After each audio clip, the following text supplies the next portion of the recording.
He photoshopped pictures to slander me for cheating, trying to bite me back? Heh. I directly threw out 6 pieces of ironclad evidence of illegitimate children, plus concrete evidence of economic crimes, sending him to 3 years in prison and then leaving him with nothing. Many years later, we ran into each other on the street, and he had been reduced to an old loser taking care of his child alone, while I was already smiling like a flower in the sun with my young boyfriend. The scumbag's ending is just a stepping stone for my queen-like life. Honey, how about we go to Bali for the spring festival this year? Sunshine, beaches, spa. It sounds so romantic.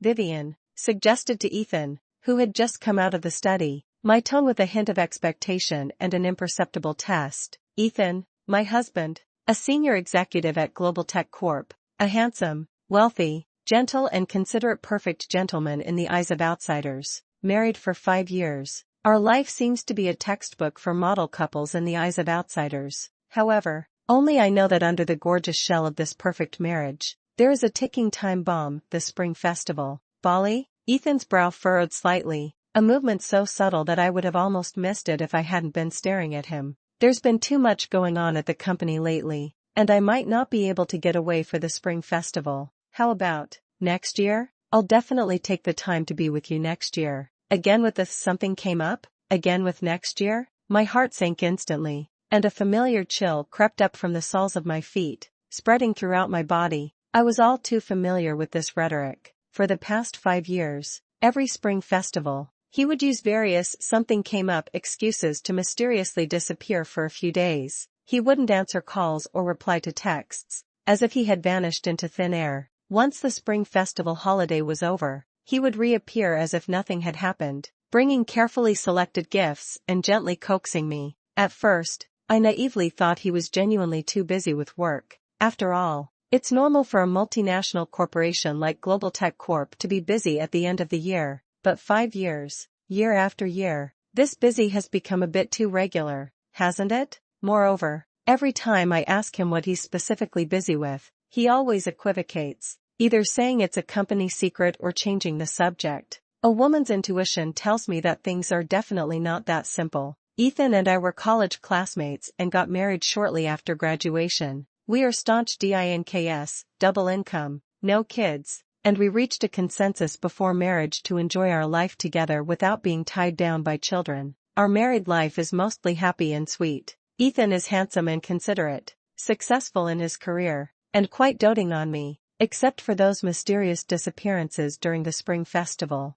He is almost impeccable. My friends all envy me for marrying a good husband, saying I must have saved the galaxy in my previous life. My mother-in-law is also very satisfied with me as her daughter-in-law, praising me as sensible and virtuous to everyone she meets. In the eyes of outsiders, my life is simply perfect. However, behind this perfect marriage lies a lingering shadow. Every time the spring festival approaches, my heart feels inexplicably heavy, and anxiety wraps around me like vines, making it hard to breathe. What exactly is Ethan's something? Where did he go during those days he disappeared? Who was he with? Countless questions, like wildly growing weeds, take root and spread in my heart. I once asked him indirectly, but he always avoided the topic, using only a sentence like, "It's work-related, you wouldn't understand even if I told you to brush me off." After a while, I became too lazy to ask, but this year, the Bali date was rejected again by him so lightly, completely igniting the long-suppressed doubts and dissatisfaction in my heart. Next year? Ethan, you've been saying next year for 5 years. Tell me, what exactly is this thing that makes you disappear for a few days every spring festival? Is it a company secret or a state secret that you can't even tell me? I suppressed my anger, trying to keep my tone calm. Ethan seemed surprised that I would question him so directly, and he paused for a moment. Then a helpless smile appeared on his face. Vivian, here you go again. I told you, it's work-related. I'm really busy. Besides, isn't this for our better life? I'm working so hard. Isn't it all to give you a better life? A better life? So, a better life means leaving me alone and lonely during the spring festival? It means I look forward to you every year, only to be disappointed every year? My voice involuntarily raised a few notches, and the grievance and anger in my heart could no longer be suppressed. Vivian, don't be like this. I know I was wrong for not being with you during the spring festival, but work really can't be avoided. After this period, I will definitely make it up to you. How about this? After the new year, I'll take you to the Maldives, okay? Ethan tried to appease me, his tone gentle and his expression sincere, as if he was really forced by work and had no choice. If it were before, maybe I would have believed it, but now, looking at his handsome face, I feel only immense unfamiliarity and hypocrisy. His compensation, his next year, are all like empty promises. I'm tired of this perfunctory and deceptive behavior. Enough, Ethan. I don't want to hear any more of these excuses. Next year, compensation. I've heard enough. This time, I won't believe you so easily. I took a deep breath, forcing myself to calm down, and looked at him with firm eyes. I want to know the truth. I want to know where you went and what you did every Chinese New Year. Ethan's smile froze on his face. A hint of panic flashed in his eyes, but he quickly concealed it. Vivian, what? What do you mean? You don't believe me? Believe you? I sneered. Ethan, do you think I should believe you? 5 years. A full 5 years. Every Chinese New Year you mysteriously disappear. The reason always being something came up. How much longer do you think I can believe you? Ethan opened his mouth, seeming like he wanted to explain something, but ultimately chose silence. His silence, in my opinion, was his default agreement. My heart turned completely cold. It seemed my guess was right. He really was hiding something from me. And, this thing must be extraordinary. Otherwise he wouldn't be so secretive. Fine. You won't tell me, right? Then I'll investigate myself, I said decisively, my tone laced with a hint of resolution. Ethan's expression finally changed. He frowned as he looked at me, his tone somewhat displeased. Vivian, don't make a fuss. Investigate what? Do you think you're a detective? What good would it do us to find out about something like this? Whether there are benefits or not, we will only know after investigating, I replied coldly, turned around and walked into the bedroom, starting to pack my things. I want to follow him. I want to uncover the secrets he is hiding. The next day was a weekend, and I made a point of getting up early and pretending to eat breakfast as if nothing had happened. Ethan, as usual, said he was going to work overtime after eating. Working overtime again? No rest even on weekends? I asked deliberately, staring intently at his face. Yes, it's the end of the year, and there are more things to do. Ethan's expression was very natural, and his tone was very calm, showing no flaws. Okay, then go ahead and get busy. I'm meeting Claire for shopping today. I sighed with feigned disappointment, but sneered inwardly. Overtime? I bet you're off to who knows where. As soon as Ethan left, I immediately changed into inconspicuous clothes, put on a hat and sunglasses, and quietly followed him. I drove another car that I don't usually use, following him from a distance, keeping a certain distance to avoid being discovered. Ethan's car drove north all the way and finally stopped near the North City Park. North City Park? What's he doing at the park? Is he talking business with a client? That's unlikely. A park doesn't seem like a place to discuss work at all. I parked the car on the side of the road and observed him from a distance. I saw him walk into the park, but instead of meeting someone as I had imagined, he went straight to a children's play area. A children's playground? What was a grown man like him doing in a children's playground? My heart was filled with doubt, and I followed him even more cautiously. I hid behind a large tree, secretly observing him. I saw him walk up to a little boy who was playing, crouch down, and say a few words to the little boy with a smile. The little boy looked about 5 or 6 years old, was fair-skinned, and very cute. A gentle smile I had never seen before appeared on Ethan's face, and his eyes were full of doting. He took out a toy from his pocket and handed it to the little boy. The little boy happily took it and started playing with him. I opened my mouth wide in surprise. Is this still the Ethan I know? Hasn't he always hated children? The reason we chose to be dinks was because he didn't like children, feeling that children were too noisy, too annoying, and too much trouble. But now, he was actually showing such a gentle and doting expression to a strange little boy. What shocked me even more was that, not long after, a young couple walked over, looking like the little boy's parents. When they saw Ethan, familiar smiles appeared on their faces, and they even patted Ethan on the shoulder in a friendly manner. Ethan also greeted them with a smile, his attitude so familiar and natural, as if they were old friends who had known each other for many years. Doesn't he hate children? Didn't he say children are a burden on marriage? So what is this? Who is he putting on a show for? Or is he lying to me? A lie about whether he likes children, that has lasted for 5 years? My heart felt like it was being gripped tightly by something, a mixture of soreness and confusion. In the following days, I continued to follow Ethan like a ghost. I discovered that he didn't go to the company to work overtime as he said, but went to different parks every day. Moreover, he would linger in the children's play area every time, interacting with different children. Besides the little boy in the North Park, I also saw another little boy of about the same age, and a little girl who looked even younger. Without exception, Ethan showed them all great patience and love, the kind of heartfelt tenderness I had never seen on his face before. What shocked me even more was that these 3 children,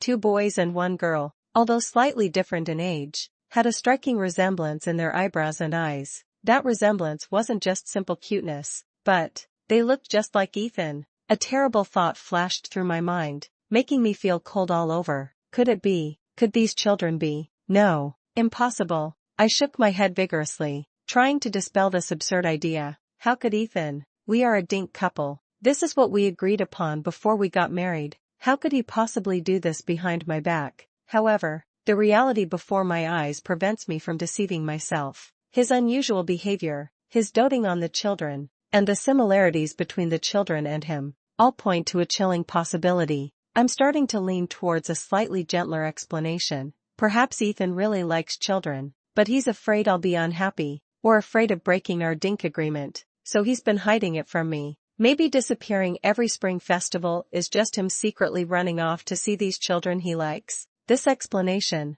although it makes me uncomfortable, after all, he lied to me, is still easier to accept than that more terrifying guess. In the evening, Ethan came home, looking a little tired, but seemingly in a good mood. He gave me a hug as usual, and then took a beautifully wrapped box out of his bag. "Vivian, look what I bought for you." He smiled and opened the box. Inside was a uniquely designed diamond necklace. If it were any other time, I might have excitedly jumped into his arms. But now, looking at the necklace, I felt nothing, only an indescribable sense of unease. "Have you been busy these past few days?" I took the necklace and asked casually. "Yes, I'm exhausted." Ethan rubbed his temples. "By the way, I took some time these past few days to visit the cemetery outside the city and see my dad." Hearing this, my heart sank. His dad? His father's death anniversary is clearly in July, and Christmas has just passed, and there are still more than half a year until July. Moreover,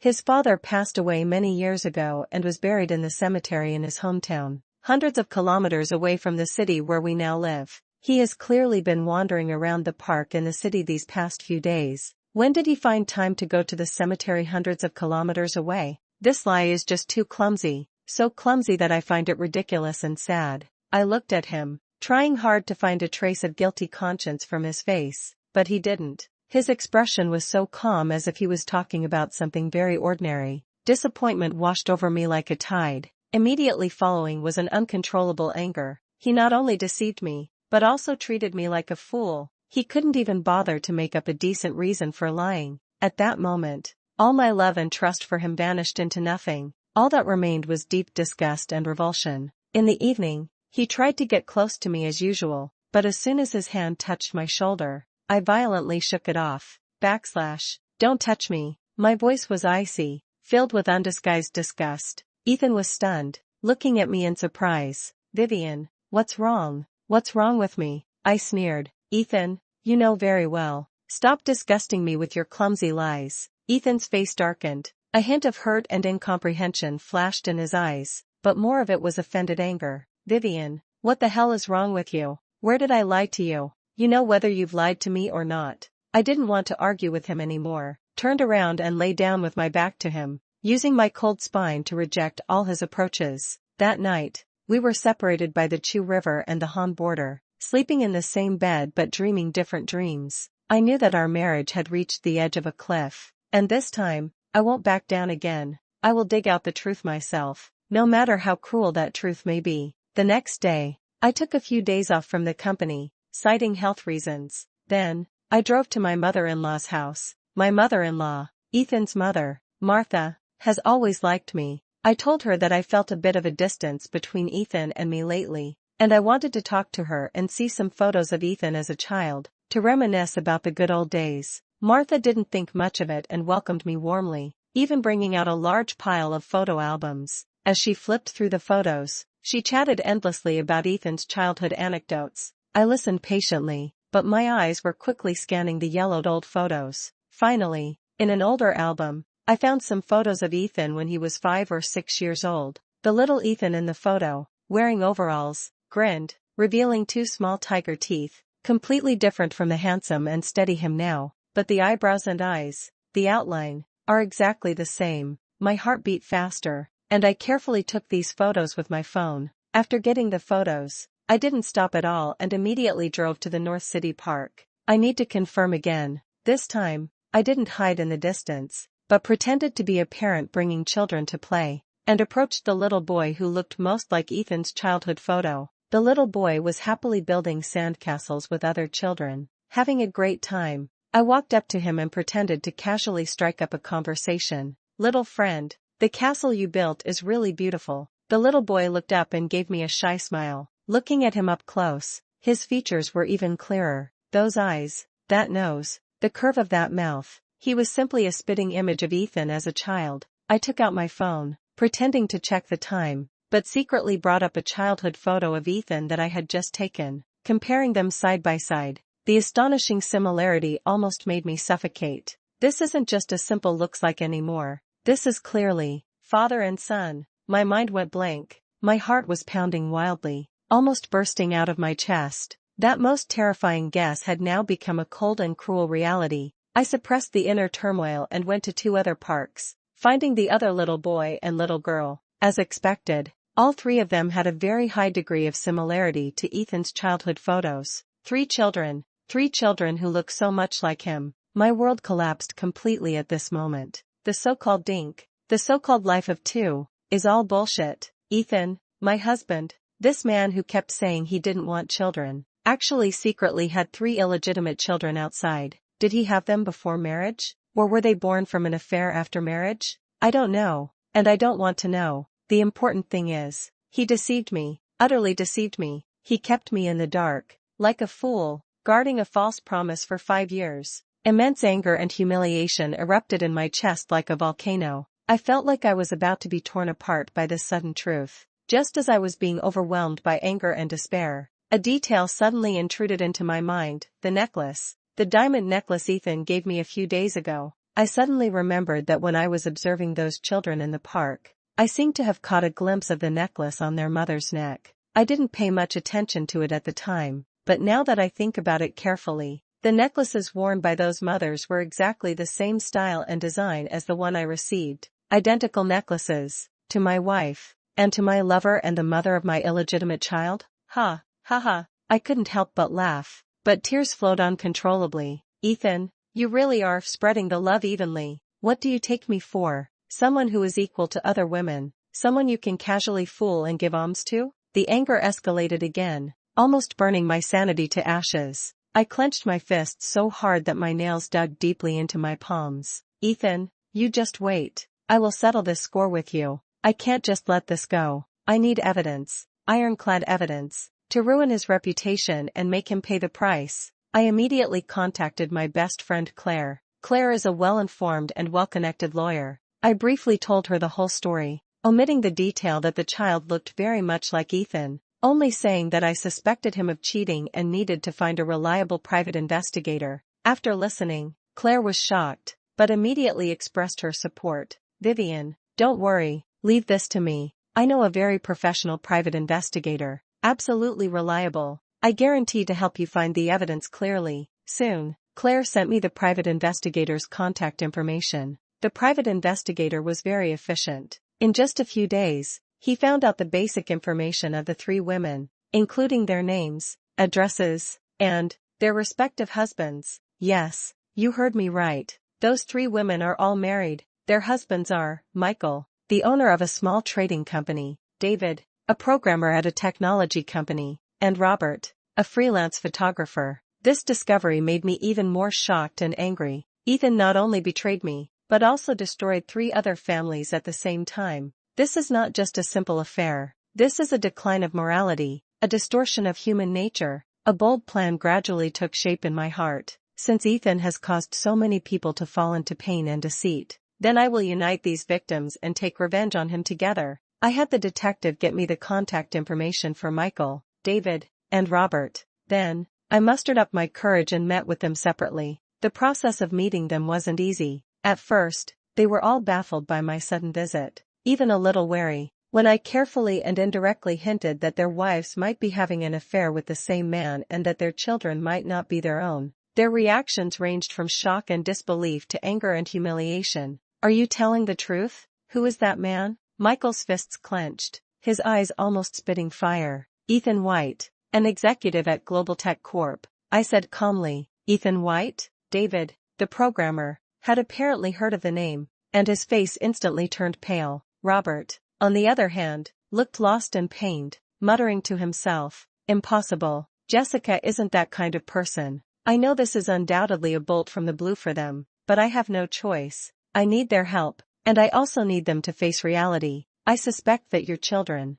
their biological father, may both be Ethan." I dropped the biggest bombshell, and at the same time, I laid out my previous guesses and observed details, such as the children looking similar. Completely. Silence. Deathly silence. Finally, it was Michael, with his relatively impulsive personality, who broke the silence. "Fine, since you put it that way, then we'll go get a DNA test. If the child really is that bastard's, I'll absolutely not spare him." David and Robert, though struggling internally, could only choose to face the cruel possibility. "I need your cooperation," I said, looking at them. "I have a hair sample from Ethan here, which I secretly collected before. You need to find a way to get a sample from the children." Providing Ethan's hair sample wasn't difficult. It was always possible to collect some while cleaning. As for the children's samples, although the three husbands had mixed feelings, in order to find out the truth, they each tried to find a way to carefully collect the children's hair or oral swabs. We handed over all the samples to a professional genetic testing institution and chose the expedited service. The days waiting for the results were agonizing, every minute and every second. The four of us created an encrypted chat group called the Avengers. No one spoke in the group, but I knew that everyone was silently waiting for that final judgment. The DNA test results are out. As expected, all three children, without exception, were Ethan's biological children. Looking at the black and white report, my heart calmed down instead. The dust has settled, and there is no more fluke or doubt. All that remains is cold hatred and the determination for revenge. The three husbands reacted even more strongly. Michael sent a series of angry emojis in the group, threatening to go and fight Ethan immediately. David was relatively calm, but the information he sent was also full of murderous intent. "We can't let him off so easily." Robert fell into deep pain and self-doubt. "Calm down," I sent a message in the group. "Now is not the time to be impulsive. What we need to do is plan a perfect revenge, so that he and those three women pay the most painful price." My proposal was enthusiastically supported by Michael and David, although Robert was in low spirits. He also expressed that he would cooperate with our actions. The four of us, bound by the same man and the same lie, formed a bizarre league of spurned spouses. We began secretly plotting how to detonate the truth in the most public and embarrassing setting possible. We decided to choose a high-end restaurant and have the three husbands each invite their wives for dinner, then reveal everything publicly in the restaurant. At the same time, we also had to find a way to lure Ethan to the scene so he could witness his harem go up in flames and face righteous judgment. The day of action was set for a Friday night. Michael, David, and Robert followed the plan, each bringing their wives, Sophia, Emily, and Jessica, to the high-end restaurant The Gilded Spoon that we had reserved. The restaurant was softly lit, with soothing music, exuding sophistication and expense everywhere. Sophia, Emily, and Jessica were clearly meticulously dressed, with expectations of a romantic dinner on their faces. They probably thought that their husband's sudden attentiveness was to make up for previous negligence, or a surprise for some anniversary. I sat in an inconspicuous corner of the restaurant, wearing a wide-brimmed hat,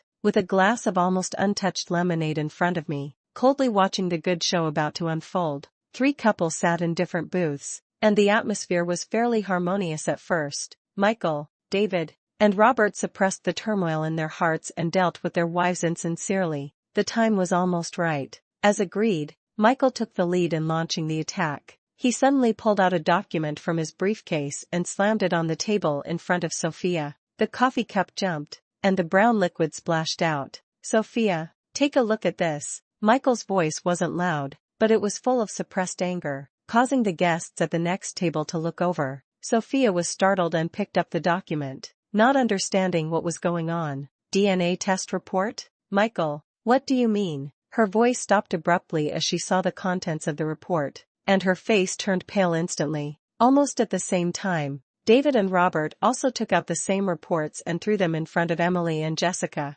Emily, explain this to me. Why isn't the son mine? David_'s voice trembled slightly with anger. Jessica, tell me this isn't true. Robert_'s tone was full of pain and despair. The three women looked at the conclusion on the report, the color draining from their faces instantly. Shock, panic, disbelief, all kinds of emotions flashed across their faces. No, this isn't true. Michael, let me explain. Sophia tried to grab Michael's arm, but he flung her away. Explanation? What else is there to explain? Michael suddenly stood up, raised his hand, and slapped Sophia hard across the face. Slap. The crisp sound of the slap was particularly jarring in the quiet restaurant. Sophia staggered from the blow, covered her face, and tears welled up instantly. Immediately following, slap, slap, came two more sounds. David and Robert, almost simultaneously, slapped Emily and Jessica each across the face. The restaurant was in an uproar,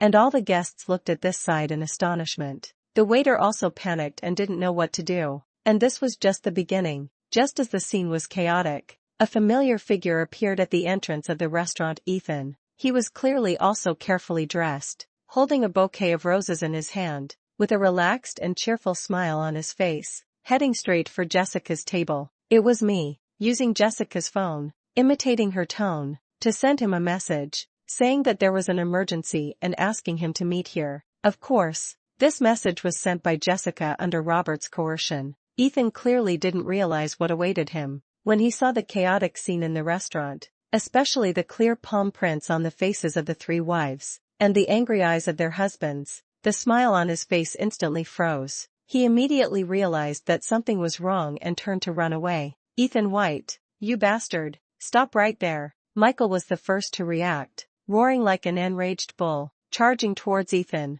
David and Robert followed closely behind, blocking Ethan, who was trying to escape, at the restaurant door. What do you want? Ethan's face turned pale, and his voice trembled with fear. He tried to remain calm, but the panic in his eyes betrayed his guilt. What do we want? To do what we should have done a long time ago, Michael roared, landing a heavy punch on Ethan's face. Ethan staggered from the blow, and blood instantly flowed from his nose. You beast, you ruined my family. David rushed up and punched and kicked Ethan. Robert, although he looked gentle, seemed to have lost his mind at this moment and joined the brawl. The three men who had been cuckolded vented all their anger and humiliation on Ethan. Stop it, don't hit him. Just when Ethan was being beaten and unable to fight back, an unexpected scene unfolded. Sophia, Emily, and Jessica, the three women who had just been slapped by their husbands, actually screamed and rushed forward, trying to protect Ethan. Let him go. This has nothing to do with him. Sophia tried to pull Michael away. He's innocent. We did it willingly. Emily stood in front of Ethan. You bunch of lunatics. Don't you dare hit Ethan. Jessica even started tearing at Robert's clothes. Now, the scene was completely out of control. The three husbands, seeing their wives still defending this adulterer at this moment, were even more enraged. The scene turned into a chaotic free-for-all with husbands hitting the adulterer and wives hitting their husbands. Tables and chairs in the restaurant were overturned. Tableware was shattered all over the floor, and screams, cries, and curses rang out. The guests were so frightened that they hid one after another, and some took out their phones to film the scene comparable to an action blockbuster. The restaurant manager hurriedly called the police. Soon, several police officers arrived at the scene and, with great effort, separated the people who were fighting. The police took all those involved back to the police station to make a statement. In the police station, after a chaotic round of questioning and accusations, an astonishing inside story was finally revealed. It turned out that the three women, Sophia, Emily, and Jessica, had fallen in love with Ethan as early as 5 years ago for various reasons. Some admired Ethan's talent and status, some coveted his money and resources, and some were simply fascinated by his appearance and sweet words. They knew Ethan was married and that Ethan and I were dinks, double income, no kids, but instead of giving up, They formed a bizarre doting wife group, believing that a man as excellent as Ethan should not be without offspring. Since I, the real wife, was unwilling to have children, they volunteered to bear children for him and continue his superior genes. Ethan may have hesitated at first, but ultimately couldn't resist the temptation, or rather, he was happy to enjoy this blessing of multiple partners. So, in the past few years, he has been juggling between me and these 3 women, using lies and money to maintain this absurd love quadrangle. Every spring festival, when he said he was busy, he was actually taking turns spending the new year with these 3 women and the children they had for him. As for those 3 husbands, they have been kept in the dark, foolishly raising children for someone else. Listening to the inside stories recounted by the police, I felt nauseous. This isn't just a simple soap opera. It's completely shattering my values and refreshing my lower limit of understanding of human nature. The farce at the police station finally ended with both sides of the fight reaching a settlement. After all, one shouldn't wash dirty linen in public, and no one wanted to make things bigger. However, they clearly underestimated the speed and power of information dissemination in the internet age. The chaotic fight video in the restaurant had already been uploaded to major social media platforms, such as Facebook, Twitter, and Instagram, by good-natured passers-by. The video is clear, the conflict is fierce, and the amount of information is huge. High-end restaurants, multiple men and women fighting each other,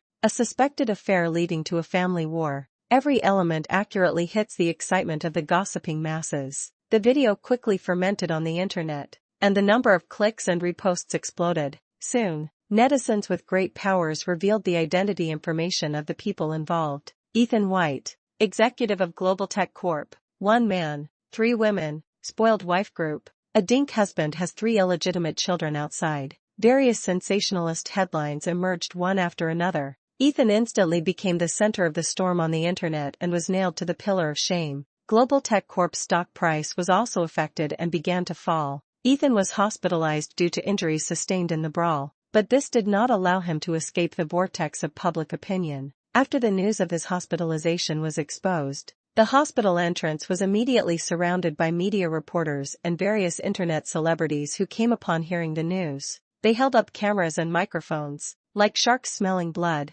eager to get a piece of the pie from this scandal. The day Ethan was discharged from the hospital, a major drama of encirclement and interception unfolded. Wearing sunglasses and a mask, he tried to break through the siege under the escort of security guards, but was still surrounded by reporters, and various sharp questions were fired at him like bullets. Mr. Ethan, how do you respond to the wife group incident? What is your relationship with the 3 ladies? Are those 3 children really yours? You deceived your wife for 5 years. Do you feel guilty about that? Will Global Tech Corp fire you because of this? Ethan was flustered by the question. His face turned livid, and he got into the car without a word, fleeing in panic. His disheveled appearance was a far cry from his usual spirited and elite image. Ethan escaped the media's siege and returned home as soon as possible. However, waiting for him was a closed door and a cold lock cylinder. He took out the key, but found that it could not be inserted at all. I had already changed the lock.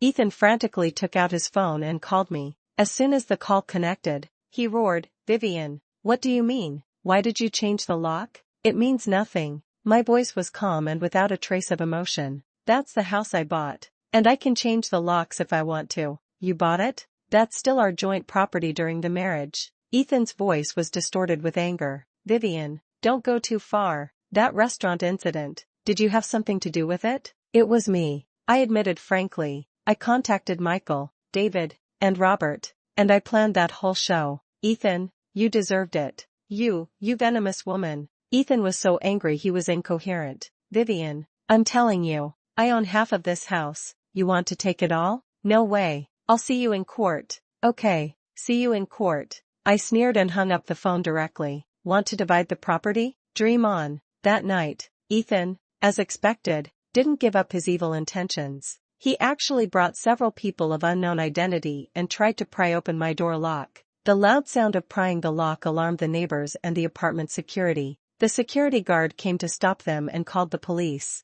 The police appeared again and gave Ethan a serious warning. Under the contemptuous and gossiping gazes of the neighbors, Ethan was driven away in disgrace. The next day, my mother-in-law, Martha, called me. On the phone, She sobbed and pleaded for Ethan, saying that Ethan knew he was wrong, and asked me to give him a chance, and for the sake of our many years of marriage, not to be too extreme. Opportunity? Martha, I've given him countless opportunities. He's the one who repeatedly trampled on my trust. I interrupted her, my tone firm. As for sentiment, it vanished when he cheated on me, kept women and had children outside our marriage. This is non-negotiable. After speaking, I hung up the phone and blacklisted Martha's number. I didn't want to hear any more pleas on Ethan's behalf. I thought Ethan would stop there and await the legal judgment, but I clearly underestimated his shamelessness. A few days later, a batch of posts suddenly appeared online containing dirt on me. The posts included several so-called evidence photos, intimate photos of me with different men.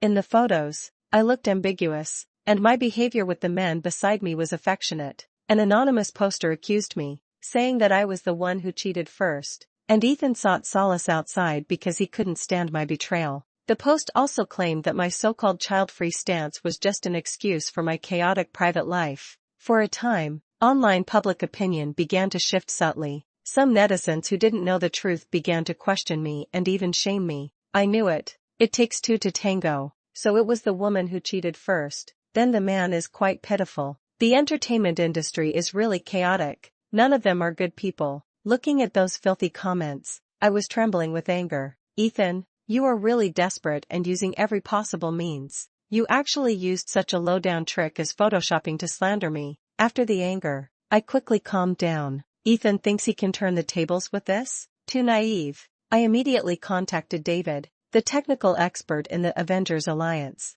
David, Ethan posted a photoshopped picture of me online to slander me. You're in computers. Can you help me find the original picture? No problem, Vivian. I've got it covered. This childish photoshopping technique can't fool my eyes. David immediately agreed. Sure enough, it didn't take long for David to successfully find the original images of those so-called intimate photos. The so-called intimate photos were just normal group photos of me with colleagues and friends at parties or events, maliciously cropped, spliced, and adjusted an angle by Ethan to make them look ambiguous. After getting the original pictures, I didn't fight back immediately. I'm waiting for a better opportunity. I want to nail him once and for all, so he'll never be able to recover. Besides the evidence of the photoshopped pictures, I have even more deadly weapons in my hand. I haven't been idle during this time. I have used some documents Ethan left at home and the uncleared traces in his computer, thanks to his arrogant negligence, coupled with the in-depth investigation of private detectives, and have mastered the evidence of his suspected economic crimes of accepting commercial bribes and embezzling company funds. Moreover, the detective also found even more explosive news. Those 3 doting wives actually each had another child for Ethan. That is to say, Ethan's illegitimate children outside are not 3, but 6. 3 women, 6 children. This news shocked even me. Okay, Ethan, since you are the first to be unrighteous, don't blame me for being disloyal. I sorted out all the evidence, the comparison of the original and fake photoshopped pictures, photos and birth certificates of the 6 children, some obtained by the detective, and detailed evidence chain of Ethan's economic crimes, including bank statements, contract copies, email records, etc. Then, I published a long article in my real name on major social platforms and mainstream media, titled My Husband Ethan White, A Truth About Lies, Betrayal, and Crime. My long article was like a blockbuster bomb, instantly detonating the entire internet. The photo comparison is clear at a glance, and Ethan's framing is self-defeating. The photos and information of 6 illegitimate children have shocked the onlookers. I thought 3 were already outrageous enough, but I didn't expect there to be 6. This is simply challenging the limits of human imagination. But the most deadly thing is the solid evidence of those economic crimes, clear and logical. The evidence is conclusive and irrefutable. Now, the online public opinion has completely reversed. Those voices that questioned and attacked me before disappeared instantly. What replaced them was an overwhelming condemnation of Ethan. Holy crap, 6 illegitimate children. Is this man a breeding machine? Photoshopping to slander his ex-wife, and also embezzlement and bribery? This kind of scum should be arrested immediately. Vivian is so miserable. I support you. Make sure that scumbag pays the price. Global Tech Corp. Come out and respond immediately. How can this kind of person still be a senior executive? I feel sorry for Vivian. A decisive divorce is the best way to stay away from scumbags. My long article was frantically forwarded, and major media outlets rushed to report it. Topics such as #Ethan White's 6 illegitimate children, #, Ethan White's economic crimes, #, support Vivian, quickly topped the hot search lists on major platforms. Ethan's previous pale and weak defenses and framing attempts appeared extremely ridiculous and futile in the face of my solid evidence. He was completely discredited and became a rat everyone wanted to beat. Ethan completely panicked. He frantically called me, sent messages, and even blocked me downstairs at my company, crying and repenting, begging me to let him go and not sue him, saying he knew he was wrong. Looking at his tearful and pathetic appearance, I only felt extremely disgusted. "Ethan, do you realize you were wrong now?" "Too late," I coldly said, and immediately blocked all his contact methods. Subsequently, I formally filed a divorce lawsuit with the court, and submitted all the evidence of his extramarital affair. Malicious transfer of property. He had secretly transferred a portion of assets to his mistress's name, which was also discovered by the detective. And economic crimes. The court's verdict came down quickly, divorce granted, because Ethan was at serious fault and had transferred property during the marriage. Most of the marital property was awarded to me, and Ethan was almost left with nothing. At the same time, the procuratorial organs also launched an investigation into Ethan's economic crimes based on the evidence I provided. In the end, Ethan was sentenced to 3 years in prison for bribery, embezzlement of public funds, and defamation, using Photoshop to slander me, with multiple crimes being punished concurrently. Global Tech Corp also quickly issued a statement, announcing the termination of Ethan's labor contract and stating that it would fully cooperate with the judicial authorities in the investigation and hold him accountable for the losses caused to the company. The 3 trophy wives also divorced their husbands after Ethan's downfall. They lost their source of income and their lives became extremely difficult due to their ruined reputations. It is said that they tried to seek help from Ethan's family, but were turned away. A sensational farce ultimately ended with Ethan's imprisonment and disgrace. Many years later, I have completely emerged from the shadow of that failed marriage. I have established my own design studio, and my career is thriving. My life is comfortable and free. One sunny afternoon, I was waiting for someone at a coffee shop when I inadvertently caught sight of a familiar yet unfamiliar figure outside the window. It was Ethan. He was out of prison. The years had etched deep marks on his face. His former handsome and upright appearance was long gone, replaced by a face full of vicissitudes and exhaustion. He was wearing a faded old t-shirt. His hair was gray and sparse, and his eyes were dim. What surprised me even more was that he was accompanied by 6 children of different ages. They were the 6 illegitimate children from back then. The children were wearing ordinary clothes and didn't look very well nourished, chattering noisily around him. It turned out that the 3 women had ultimately abandoned the children to him. He alone had to struggle for a living and raise 6 children by himself. His life must have been stretched thin and full of misery. Looking at his current impoverished state, I felt no emotion, not even a hint of satisfaction. He received the punishment he deserved, nothing more. Just then, my phone rang. It was my new boyfriend, a sunny and handsome young photographer. We had arranged to go to an art exhibition. "Vivian, I'm downstairs." A vibrant voice came from the other end of the phone. "Okay, I'll be right down." I picked up my bag, gave a relieved smile to the desolate figure outside the window, then turned around, strode out of the cafe in high heels, and walked towards my brand new life. The sun was shining, and the breeze was gentle, and Ethan and his heavy past were far behind me.